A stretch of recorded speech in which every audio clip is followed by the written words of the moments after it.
What's up, everyone? Brett Mix here, Macho Wrestling 101. We're here to review Nitro in the 5th week of the Monday Night Wars. Last week it was a draw. It was 2.5 to 2.5, the first draw they ever had. Raw coming into this week had a 2 wins, 1 loss, and a draw. This week, Nitro draws a 2.6, so they go up 100K in viewers because they advertise a steel cage match between FLAIR and ARN Anderson. So they go up 100K, so Nitro draws a 2.6. The only problem is Raw also drew a 2.6. Raw also went up 100K. They had the 6-man with Camp Cornette versus Taker, Diesel, and Shawn. So both companies go up 100,000, and both companies drew 2.6 each. It's a tie this week. But let's take a look at the Nitro that tied Raw with 2.6 in the ratings. Bobby Heenan, Steve McMichael, Eric Bischoff from commentary.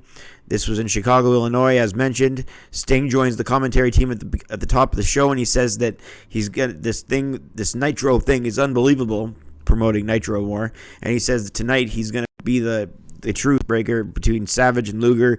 He's going to be the guy that spills all the beans and settles the war that they're having. So he says that, and then he goes to the back quickly because he's going to wrestle right at the top of the show, and he wants to come in for his entrance. So he goes to the back. He's still Surfer Sting at the time.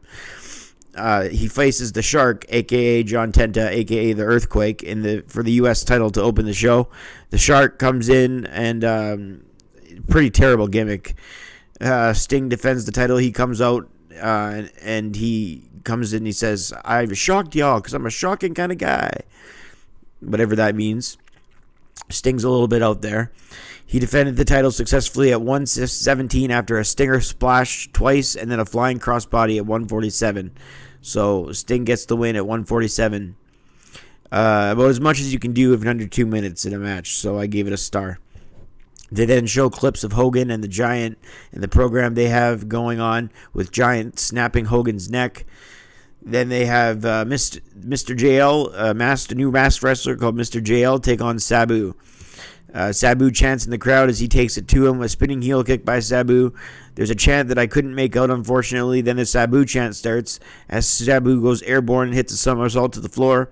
He sets a chair up so he could elevate himself onto Mr. JL by the barricade, which was nice innovation. Sabu then suplexes JL, and JL counters with a belly-to-back suplex. Sabu kicked out. Mr. JL sends him to the buckle, and it hits a missile dropkick. Sabu clotheslines Mr. JL down, then springboards off the ropes with a moonsault, and then a camel clutch. Sabu chants more from the crowd as he's knocked up on the top rope. Mr. JL hits a DDT from the corner, but only a 2.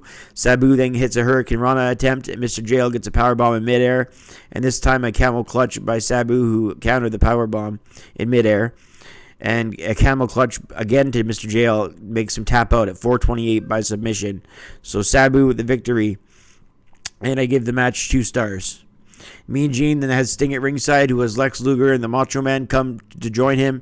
Sting says we all have one thing in common. We all want to be champion, but he thinks that to get it over themselves, that they need to face each other at Halloween Havoc if they both win their matches. So Savage says, I like it, you're right. And Luger is just like not sure about it, and Sting calls Luger disgusting and saying he's not being a man. Sting says he's tired of being Luger's babysitter. Wonder if that's a shoot or not. He also calls Savage paranoid and insecure. So again, I wonder if that was a shoot. Sting's just shooting off the hip here. He's talking about real life things, and that's what's made the Monday Night Wars so great. They drew on real life, and they made it real life. This is just the beginning of the Monday Night Wars. We haven't even got to the Attitude Era.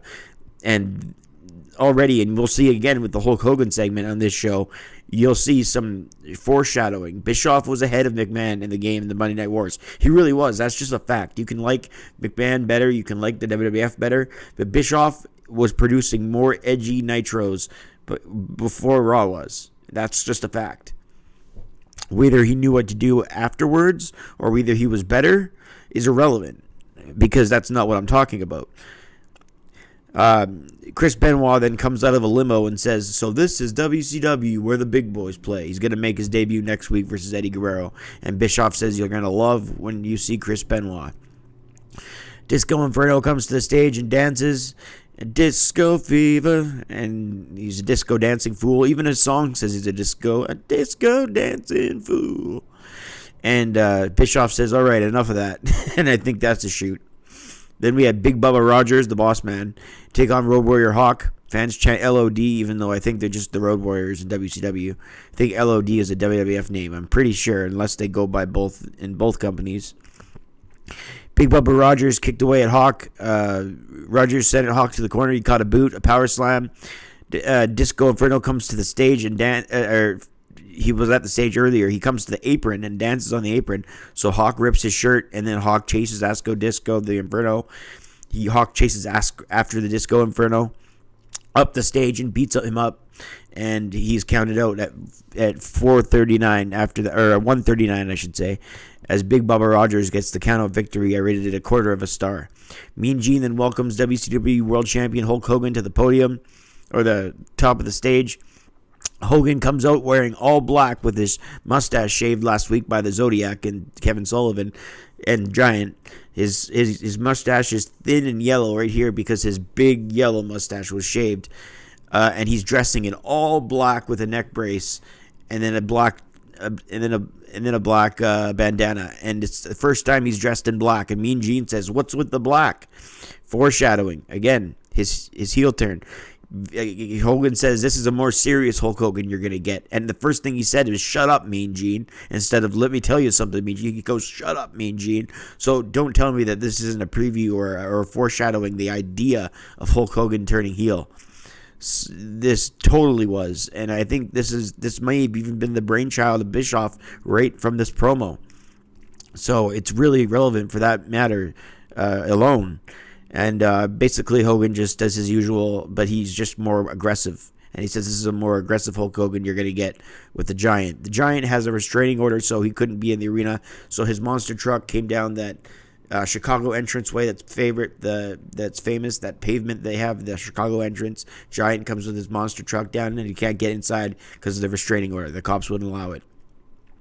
Then we have Ric Flair and Arn Anderson in a cage to main event the show. Arn and Flair go at it with a lot of intensity. Arn sends Flair to the cage.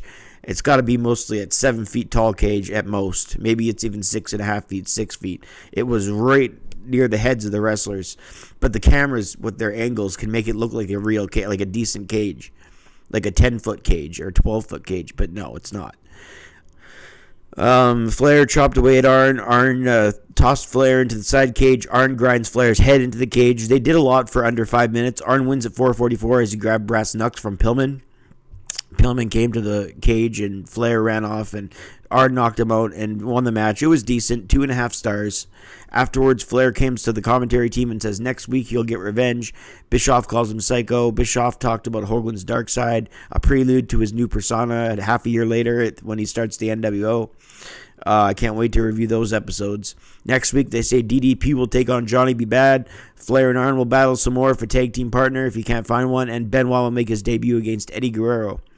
So last week I gave Nitro a 7 out of 10 as they tied with 2.5 in the ratings. This week they tied in the ratings 2.6, and I also rated a 7 out of 10. I think they did a good job with the cage match. I thought they did a good job promoting the Savage Luger program and Hogan and Giants program. I thought the Sabu match was good.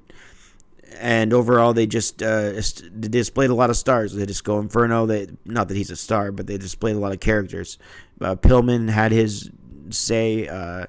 You had the Road Warrior Hawk and Big Bubba Rogers. So, a decent overall event. When I rate the event out of 10, I'm not comparing it to Attitude Era shows. I'm saying for what the talent they had, for the 1 hour time slot they had, what's that out of 10? And I give it a straight 7. So the scoreboard now, Nitro is 1-2-2 against Raw. 1 win, 2 losses, and 2 draws. The last 2 weeks have been draws. What will next week be? We'll have to find out next week. This is Nitro, and I'm Brett Mix. And thank you for watching. We'll see you next week on the Nitro Reviews. I'm out.